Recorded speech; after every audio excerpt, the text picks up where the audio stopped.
안녕하십니까. 에듀진의 신동호입니다. 에듀진만 얘기하니까 좀 미안하네요. 나침반 36.5도도 있고, 톡톡도 있는데. 제가 오늘은 학생부 종합전형과 관련한 얘기를 하려고 하는데요. 학생부 종합전형에서도 합격의 당락을 결정하는 것은 스토리라는 말들을 많이들 하고 있어요. 그래서 실은 제가 그 얘기에 대해서 좀 정확히 말씀을 드리려고 합니다. 학생부 종합전형에서 당락을 결정하는 것은 스토리가 아닙니다. 그런데 스토리라고 하죠. 왜 그럴까를 이렇게 생각해 보니까 이런 것 같습니다. 스토리는 너무나 기본적인 거예요. 그러니까 그거에 의해서 당락이 결정되는 게 아닙니다. 왜 기본적인 거냐면 스토리는 예를 들어 내가 경제학과를 가고 싶다, 또는 경영학과를 가고 싶다, 내지는 사회학과를 가고 싶다, 아니면 미대를 가고 싶다, 아니면 신소재공학과를 가고 싶다, 뭐 이렇게 다양한 학과가 있지 않습니까? 이런 학과를 내가 가고 싶다고 하면 내가 그것에 대해서 나의 많은 생각들은 그쪽 분야에 치우치게 되어 있죠. 아니, 치우친다기보다는 더 많은 것을 탐색하도록 되어 있습니다. 우리 인간이 그렇게 설계가 되어 있어요. 그러니까 얘가 미대를 가는데 전혀 엉뚱한 저 반대쪽에 있는, 그러니까 미대는 너무 좀 광범위하네요. 예를 들어 신소재공학과인데 이 아이가 신소재공학과인데 전혀 별개인 예를 들어 뭐라고 하죠? 경제학과나 이런 것과 관련해서 탐색한다고 하면 이 아이가 경제학과에 맞는 애지 신소재공학과에 맞는 애가 아니지 않습니까? 그쵸?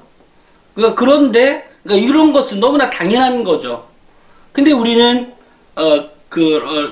이렇게 많은 컨설팅 업체라든지 이런 사람들을 보면 뭐 그런 스토리를 이게 그런 스토리가 그러니까 너무나 당연한 건데 그것을 무슨 합격의 당락의 요체인 것처럼 얘기를 해요. 그러면 이제 입학 컨설턴트들 입장에서는 그렇지 않은 학교 생활 기록부도 많이 봤다는 얘기가 되겠죠. 그죠? 그러니까 그렇기 때문에 그런 컨설팅을 하고 있는 거겠죠? 당연히. 그런데 중요한 사실은 이런 겁니다. 이게 이제 이 아이들 수준도 상위권이 있고 중위권이 있고 하위권이 있거든요. 그러니까 상위권 아이들은 대부분 그 스토리에 맞게 활동이 해 있어요. 아니, 그것은 조언에 의해서 있을 수도 있고요. 실제로 그 아이가 그런 노력을 이렇게 계속해서 탐색해 가면서 조금씩 더 했다는 거죠. 그러니까 그렇기 때문에. 근데 하위권 대학이나 중위권 대학은 어차피 얘도 안 했고 얘도 안 했어요. 그러니까 조금이라도 더 노력하면 그런 쪽 부분에 대해서 조금 더 노력한 흔적이라도 있으면 합격 가능성이 높은 거죠. 하위권이나 중위권의 경우에는. 근데 상위권 아이들은 실제 그 아이 스스로도 그런 고민을 많이 했다 보니까 내가 경제학과를 간다, 또는 신소재공학과를 간다라고 하면 그만한 고민이 있는 아이니까 봉사도 가능한 한 그런 쪽에 봉사를 하게 되는 거고, 동아리도 이제 그런 활동을 하죠. 근데 제가 하위권 아이들이나 중위권 아이들 다 만나봐도 동아리는 어느 정도 알아요. 다만 인기 있는 동아리는 미리 다 이제 인원수가 차거나 이런 게 있기 때문에 들어가서 하지는 못하죠. 또 하나는 이제 아이들도 사실 토론한다고 했는데 9등급과 1등급 얘기하면 9등급이 얘기를 못해서 불가능해요. 그러니까 그 아이가 거기에 무슨 토론 동아리를 만들어서 활동을 한다. 와, 대단한 고집이거나 아니면 학교에서 그거 거의 용납을 안 해줄걸요? 왜냐면 그 수준 레벨이라는 게 있는 거거든요. 9등급은 왜 9등급이겠어요? 그 아이는 성적만 처진 게 아니라 다양한 배경 지식도 부족해요. 그러니까 뭔 얘기를 하려고 해도 힘이 드는 거예요. 그러니까 진도가 안 나가게 되는 거죠. 9등급은 단순히 저는 꼭 그 성적과 그 아이 역량이 100% 정비례하진 않지만 일정 부분 비례하게 되어 있어요.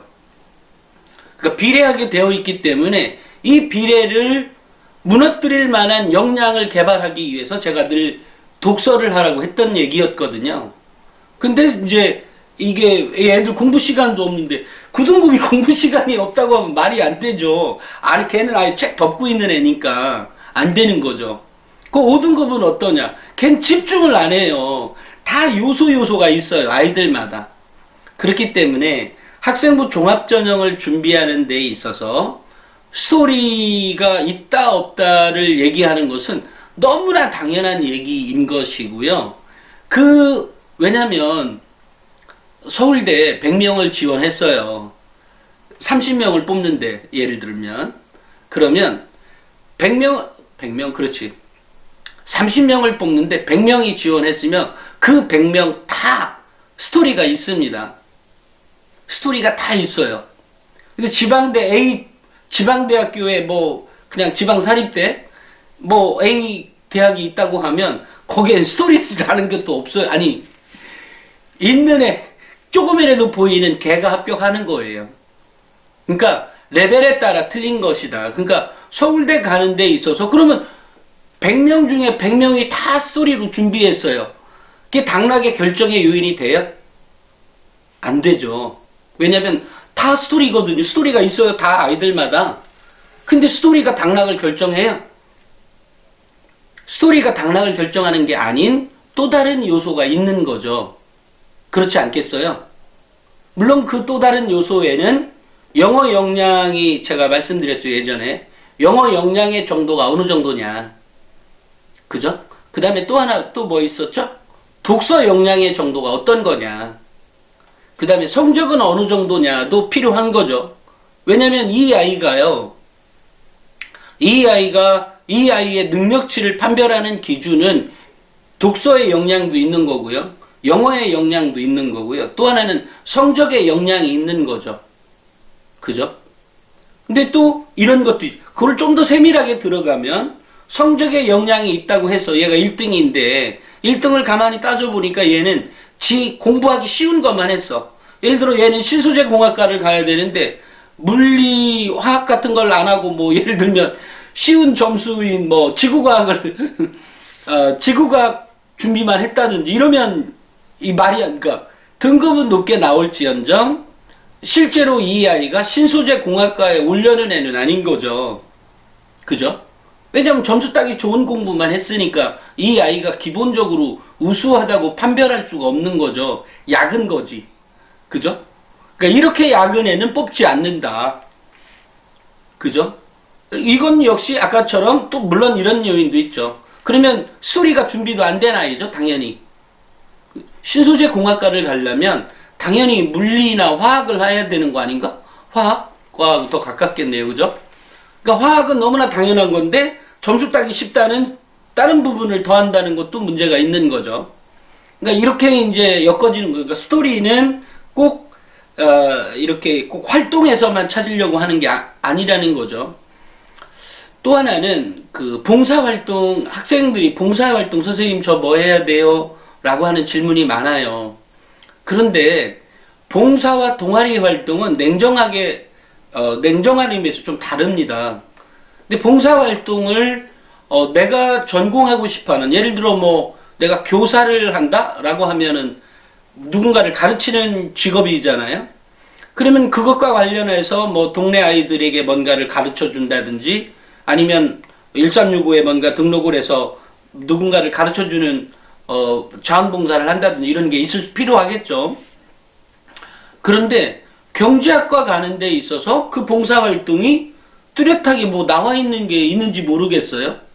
근데 그런 봉사활동은 굳이 내 전공과 관계가 없다. 내 전공하고 딱히 뭐 그렇다고 증권회사 가서 뭐 자원봉사할 일 있어요? 그것도 아닐 거 아니에요. 그죠? 그렇다고 하면 뭐 또 뭐 어딜 가나? 뭐 어쨌든 굉장히 다양한 분야가 있을 텐데 그런 봉사의 가치에서 얘가 진정한 봉사를 실천하고 있느냐 그렇지 않느냐를 평가하는 것이지 이 봉사는 나는 경찰행정학과 가니까 어디 가서 꼭 안내를 해야 되겠다 뭐 꼭 이게 딱 정해져 있는 툴은 아니라는 거죠. 봉사는 그렇습니다. 근데 이제 동아리 활동은 이런 거죠. 내가 의대를 가고 싶어. 근데 얘가 의대를 가고 싶은데, 뭐라고 하죠? 의대를 가고 싶은데, 동아리는 뭐 조리사가 와서 해요. 그죠? 근데 이게 예를 들어 아이가 이 동아리를 하는 목적이 뭐냐는 거죠. 목적이 예를 들어 자기의 어떤 취미 생활로 인해서 그 요리를 하고 있다. 무슨 조리반에 가서 동아리 활동을 하고 있다. 가능성은 있지만 매우 낮겠죠. 그러니까 내 말은 합격을 얘기하는 게 합부를 얘기하는 것이 아니라 그 아이의 생각, 그러니까 그렇게 사고를 하고 있는 아이들이 1000명 중에 1명 있을까 말까 한 사고를 갖고 있는 아이잖아요. 그 아이는 단순히 그 활동으로 평가할 수는 없는 거죠. 왜냐하면 그 아이의 또 다른 활동도 쳐다봐야 이 아이 역량이 보이는 거거든요. 그렇지 않겠어요? 얘가 의대 가는데 뭐라고 하죠? 조리반 동아리 활동했다고 떨어뜨려요? 그런 일은 없어요. 다만 이 아이가 조리 동아리를 갔던 이유도 있을 것이고, 그러면 그건 1학년 때라고 하고, 2학년 때는 또 뭐를 했느냐, 또 자율 동아리를 뭐를 했느냐, 이런 것까지 하고 다 관계가 있는 거죠. 그래서 스토리라고 하는 것은 저는 뭐 동아리라고 하는 의미는 이런 것 같아요. 꼭 그 아이의 어떤 전공이나 이걸 더 파기 위해서 동아리 활동하는 것도 매우 좋은 거죠. 일반적인 거고요. 그렇지만 또 하나 다른 면에서는 나의 취미를 갖기 위해서 하는 경우도 있는 거잖아요.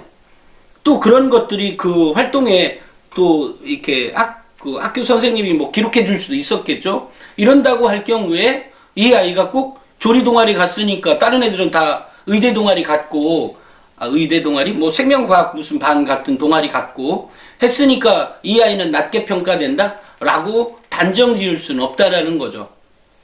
그러니까 스토리라고 하는 것은 기본적으로 그 어떤 어느 정도 형태를 띄우고는 있지만 그 형태가 완전 뭐 천방지축이 아닌 거라고 하면 충분히 일리가 있는 얘기고, 제가 좀 전에 얘기한 것처럼 이 아이는 충분히 자기 자신이 자기 목표를 뚜렷하게 가게 하는 아이인데도 불구하고 자기의 취미를 갖게 하기 위해서 뭐 이런 동아리를 한다고, 난 뭐 오히려 더 괜찮아 보일 수도 있다고 생각이 들어요. 그래서 가끔 학부모들은 이런 말들을 하죠. 쟤는 그거에 맞는 활동도 하지 않았는데 뭐 성균관대 합격했어, 또는 연세대 합격했어, 고대 합격했어, 이런 말 하잖아요. 스토리에 맞는 건 A군인데, A라고 하는 학생인데 오히려, 근데 스토리에 별로 맞춰져 있지 않은 뭐 C가 합격을 했다든지 이런 경우가 가능한 거죠. 그렇죠? 이런 것 때문에 학생부 종합전형은 어려워, 또는 못 믿겠어, 이렇게 얘기하는 거죠. 왜냐하면 한 단면만 봤기 때문이에요. 학생부 종합전형은 매우 종합적으로 평가합니다. 이 아이가 봉사활동이 꼭 스토리에 무슨 쇠사슬 채워놨어요? 봉사활동 꼭 이거 하면 이거 해야 돼요? 이런 거 아니에요. 다만 또 동아리 활동도 마찬가지고요. 다만 뭐가 필요한 거냐면 이 아이의 성장하는 과정에서 이 아이의 역량의 정도를 평가한다는 거죠. 이 아이의 역량의 정도는 첫째, 성적이 있을 수 있죠. 그 다음에 또 역량의 정도를 평가할 수 있는 게 또 뭐가 있어요? 독서죠. 아니, 애들한테 책 줘봐요. 어려운 책 주면 못 읽는, 책 제목은 이해하고 넘어갈진 모르지만 그 다음 피자마자 어려워서 못 볼지도 몰라요. 책이라는 게 그런 거지 않겠어요?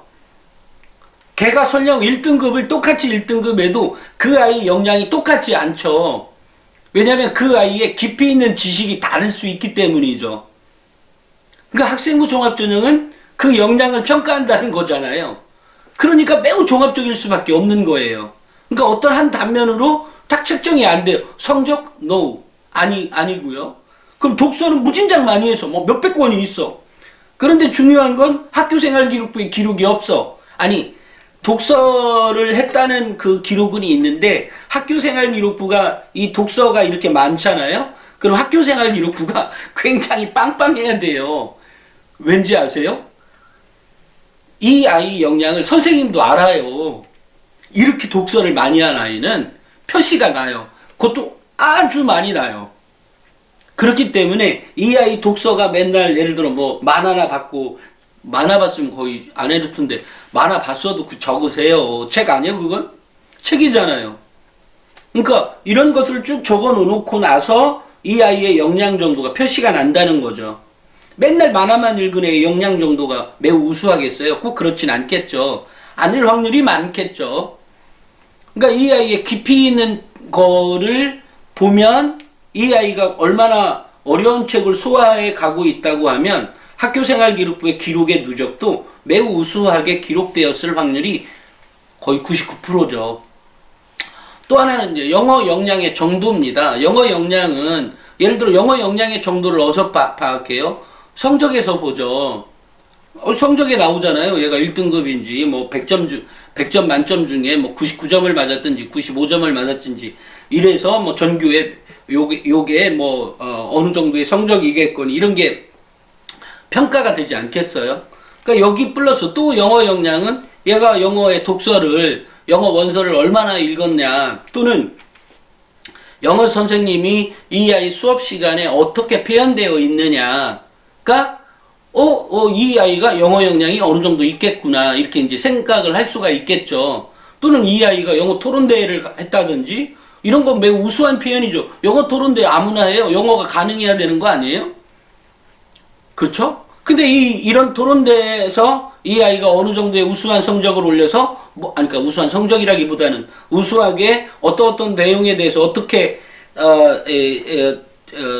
얘기를 했고 대안 제시는 이렇게 했고 이런 거가 구체적으로 기록되어 있다고 하면 이 아이의 영어 역량 정도가 표현이 읽을 수가 있는 거죠. 이 영어의 역량 정도가 뭐예요? 역량 정도를 어떻게 평가합니까? 영어 역량 정도를 어떻게 평가해요? 아니, 영어를 얘가 영어 의사소통 능력이 좋다. 좋다보다 더 좋은 게 뭐예요? 영어 역량이 더 뛰어나다. 영어 역량이 탁월하다. 영어가 탁월한데 이 탁월한 정도가 얘가 이 표현으로 하나로 얘는 영어를 잘할 것이다 이렇게 판단하고 있지는 못하죠. 왜냐하면 그 다음의 말들이 또 뭐가 표현되어 있느냐가 중요한 거죠. 영어 역량의 정도.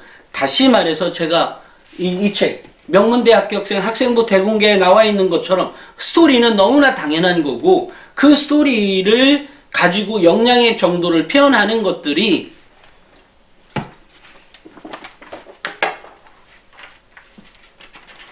영어 역량의 정도를 표현하는 것들이 예를 들어 얘는 영어 의사소통 능력이 있다. 영어 의사소통이 우수하다. 영어 의사소통 능력이 충분하다. 영어 의사소통 능력이 뛰어나다. 영어 의사소통 능력이 탁월하다. 얘는 영어 이거에서 학생들에게 매우 인상적인 뭔가 대안을 제시해서 학생들에게 많은 호응을 얻었고 이렇게 표현이 되는 이게 영어 역량의 정도잖아요.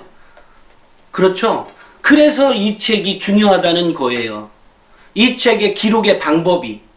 그리고 실제로 그러면 이게 기록의 방법으로 다 되느냐? 아니 생각해 보세요. 영어 역량이 안 되는 애를 선생님이 그렇게 막 적어줘요? 그렇게 안 돼요. 구조적으로. 그리고 그 아이 설령 1학년 때 선생님이 또는 2학년 때 선생님이 그 아이를 정말로 예쁘게 봐서 그리고 그런 역량을 예쁘게 본 거랑 그 아이를 예뻐하는 거랑 그 아이의 역량을 높게 평가하는 거 다른 거죠. 다른 겁니다. 그런데 그런 역량의 정도를 이렇게 적절하게 하려고 하면 자기가 행동을 했어야 되는 거죠. 그래서 이렇게 제가 이제 다시 말씀을 드리면 학생부 종합전형에서 스토리는 너무나 기본적인 것이지 그 기본적인 것들이 딱딱딱 짜며치는 이 경제학과 가면 이거 무조건 해야 되고 이거 무조건 해야 되고 이런 일은 없다. 없습니다. 그런 거 없고요. 다만 어느 정도 방향성이 맞다. 다만 그 방향성에서 전혀 별개의 어떤 동아리 활동을 했다 해서 또는 봉사 활동을 했다 해서 무조건 나쁜 건 아니다. 다만 이 아이가 뭣도 모르고 뭐 천방지축으로 가는 거, 그건 당연히 문제가 있죠. 그건 당연히 문제가 있고요. 또 하나는 이제 대학마다 성적을 바라보는 관점이 다릅니다. 성적. 그게 내신 성적이죠. 대학교에서 평가하는 게. 모의고사 성적이 있는 것도 아니니까. 다만 그 학교의 전체 수준은 또 대학에 알고는 있겠죠. 그것을 얼마 정도나 파악하고 있는지 웬만한 거 다 파악할 수는 있는데 그것을 점수를 얼마큼 부여해 줄지는 모르겠어요. 다만 대학마다 판단의 근거는 다 갖고 판단하고 있지만 중요한 건 대학에서 평가하는 것은 스토리가 아니라 역량의 정도를 표현한다. 역량의 정도가 그 아이의 능력치다. 근데 그 영어 역량의 정도는 아까처럼 말과 글에 의해서 평가하는 것도 있는 거고 성적이라고 하는 정량적인 지표도 있는 거지 않습니까? 당연히 있는 거죠. 그러니까 왜냐면 성적은 교과 내신 성적은 어쨌든 나와 있는 거잖아요. 다만 이것이 교과 성적은 그 중에 한 부분일 뿐이고 영어 역량의 정도를 이렇게 살펴본다는 것이죠. 다만 아까처럼 스토리는 너무나 기본적인 것들이지 그게 당락을 결정하는 거나 이거 아니라 당락에 결정하는 것은 역량의 정도를 나타내는 이 책의 25페이지에 나와 있는 그런 내용인 것이고 나머지 스토리는 너무나 기본적인 것들이에요. 다만 아까처럼 이 스토리를 벗어난 아이도 합격한 사례가 있잖아요. 그러니까 욕을 먹는 거 아니에요. 학생부 종합전형이. 그런데 왜 그러냐는 거죠. 왜? 그건 다른 역량의 정도가 그만큼 우수하게 표현되어 있기 때문이다. 그것이 단순히 성적도 얘가 아까처럼 스토리를 잘 만든 애가 성적도 좋은데 왜 떨어졌냐고요? 그건 역량의 정도가 다르기 때문이다. 역량의 정도는 이 책에 있는 것처럼 그런 역량이다. 그리고 그런 역량은 아까처럼 독서도 있고 영어 역량 정도도 있다. 라는 말씀을 드립니다. 그래서 제가 한때 가만히 생각해 보니까 이런 생각을 했어요. 아니 스토리가 무슨 당락을 결정하는 무슨 요인처럼 얘기들 많이 하고 있는데 요것만큼은 꼭 바꿔야 되겠다. 그거 잘못된 거다라고 하는, 그러니까 잘못됐다기보다는 맞는 말이긴 한데 그것이 당락을 결정하기도 하죠. 그러니까 다만 이렇게 이해하시면 될 것 같아요. 좋은 대학일수록, 그러니까 한마디로 얘기하면 인서울 대학 정도 가려고 하면 스토리는 기본이다. 너무나 기본인 거기 때문에 그런 거를 가지고 당락의 요소라고 얘기하면 안 된다. 다만 그러면 봉사활동이나 동아리 활동의 기준을 어떻게 정하면 좋겠냐. 제가 말씀드린 것처럼 봉사는 왜 한다? 내가 사회에 봉사하는 거잖아요. 그냥 그런 게 기본적으로 있는 상태가 있다면 그것이 무엇이든 상관은 없다. 다만 가능한 한 대학에서는 학문을 연구하는 사람이니까 그 학문을 연구하려니까 당연히 그 분야에 조금 더 관심을 갖고 접근해 온다고 그런 활동을 한다고 하면 그 아이는 당연히 더 많은 경험을 쌓아갈 거 아니에요. 이미 하려고 하는 공부, 그 진로에 대해서 조금 더 공부를 해왔다는 얘기가 되는 거 아닙니까?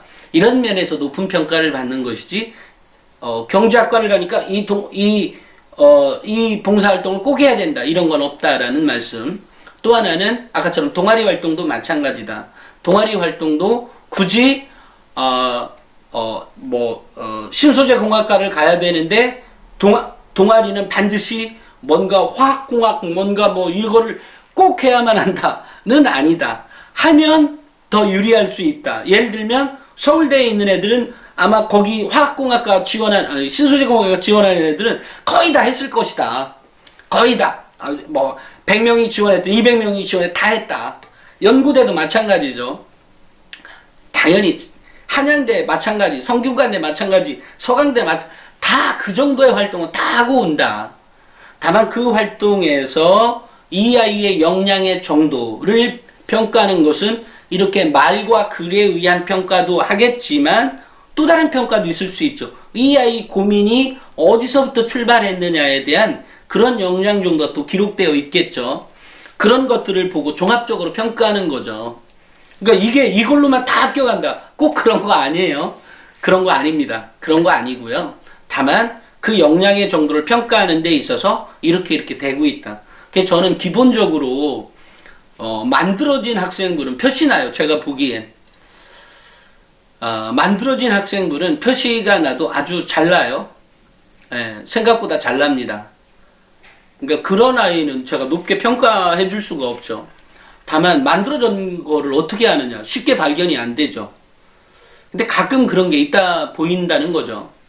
그래서 저는 뭐 우리 엄마들도 충분히 스토리 정도는 아이의 고민을 통해서도 해결이 될 수 있는 것이고, 엄마나 아빠의 고민을 가지고 도움만 줘도, 자녀에게 도움만 줘도 해결이 가능한 것이 스토리이지, 엄마 아빠의 생각이 너무 부족해서 나오는 문제라면 어쩔 수 없지만 그런 거가 아닌 평범한 사람에 의한 평범한 사람, 평범한 그냥 일상적인 일을 하고 있는 사람들의 수준이라면 충분히 자녀들에게 학생부 종합전형과 관련한 컨설팅을 엄마 아빠도 해줄 수 있다. 그 정도의 인 것이지, 엄마 아빠도 모르는 아주 획기적인 이런 거는 없다라는 말씀을 드리고 싶어요. 그래서 학생부 종합전형은 스토리가 합격을 시켜주는 것이 아니라, 좋은 대학은 누구나가 다 스토리가 있다. 그러니까 그런 스토리에서 나의 역량 정도를 어떻게 드러낼 거냐에 대한 활동, 이 활동이라는 것은 수업 내의 활동과 수업 외의 활동이 있다. 그런데 우리 엄마들이 알고 있는 활동들은 주로 수업 외를 가지고 그동안 얘기해왔다. 그러면 안 된다. 수업 내가 훨씬 더 중요하다 라는 말씀을 드리겠습니다. 오늘은 여기까지 하고요. 제가 이번 주에도 그 지방에 강의가 있어서 도 있고, 또 가천대학인가요? 가천대학의 입학팀장하고 또 그 동영상을 찍기로 해서, 근데 이번에는 찍을 때는 이게 뭐 천편일률적인 뭐 이 대학 어떻게 와요 뭐 이런 거 말고 좀 재밌게 찍어보려고 생각을 하고 있습니다. 어찌됐건 그 뭐 가능한 한 매일매일 찍으려고 생각을 하고 있고요. 영상을 업로드해서 학부모님들과 소통하고 싶고요. 또 혹시나 잘 모르시거나 뭐 이런 것들이라면 꼭 그 댓글을 달아주시기 바랍니다. 아참, 이번에 우리가 나침판 톡톡이 이번에는 이렇게 톡톡 5월호 너네만 인권 있냐? 우리도 동물권이 있다 라는 게 있고, 이 반대쪽에도 이렇게 있죠. 톡톡 내 꿈의 무대는 이렇게 앞뒤로 이렇게 되어 있어요. 앞뒤로 이렇게 되어 있죠. 그러니까 앞뒤로 되어 있다기보다는 앞뒤로 표지가 있는 거죠. 앞뒤 표지가 두 표지가 있는 거죠. 나침반 36.5도도 마찬가지입니다. 앞에도 표지가 있는 거고 뒤쪽도 표지가 있어요. 그래서 앞으로도 읽어도 앞으로 읽고 뒤로도 읽어도 이렇게 읽게 돼 있죠. 그래서 제가 이제 이렇게 했던 것은, 근데 학부모님들이 머리가 아프다라는 의견이 많아서 다음 달엔 안 할지도 모릅니다. 다만 이렇게 했던 가장 큰 이유는 뭐냐면 비판적 사고력 향상 프로젝트 때문에 그렇습니다. 이 비판적 사고력 향상 프로젝트에서 6월, 그러니까 5월 1일부터 모집을 하거든요. 학생들을. 그런데 학생들을 비판적 사고력 향상 프로젝트의 12개월 프로그램에 보면 첫 번째 6월호부터 이거는 이제 광고 페이지인 거고요. 광고 페이지가 꽤 많아요. 한 12페이지나 되나요? 단순히 광고만을 위한 게 아니니까 그 학생부 종합전형을 준비하는 학생이라면 누구든지 보면 크게 도움이 될 겁니다. 그 6월호에 이제 첫 번째 연재가 되는데, 연재의 제목이 고정관념이에요. 고정관념. 그러니까 우리는 보통 책을 보면 이렇게 앞쪽에만 있지 않습니까? 앞쪽에. 뒤는 안 읽죠. 이렇게. 그죠? 이렇게 해서 읽지는 않죠. 그러니까 우리가 고정관념이라는 것을 좀 깨보자. 그죠? 매번 어떻게 이렇게도 읽고 이렇게도 읽는, 앞에도 앞이고 뒤도 앞이네? 뭐 이런 거 고정관념을 좀 깨보자는 차원에서 시도를 해봤고요. 매번 이렇게 나가진 않습니다. 그리고 어찌됐건 저는 이번에 이제 5월 1일부터 모집이 되는 비판적 향상 프로젝트는 일단 구독을 하시는 분들이나 이렇게 보면 1년 동안을 이렇게 진행해 가보면 아이들이 굉장히 크게 성장했을 것이라는 생각을 갖고 있고요. 그리고 이것이 학교생활기록부에 기록이 될 수 있도록 하는 활동들을 구체적으로 제가 이렇게 제시해주고 있습니다.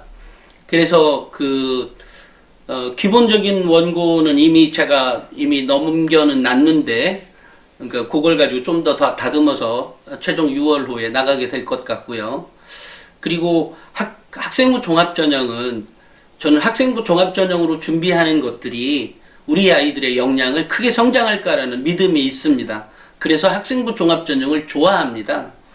이거 사교육이 있네 없네 저는 꼭 가능한 사교육 없이도 물론 가능은 한데 근데 어쨌든 누군가의 도움이 필요하다는 거죠.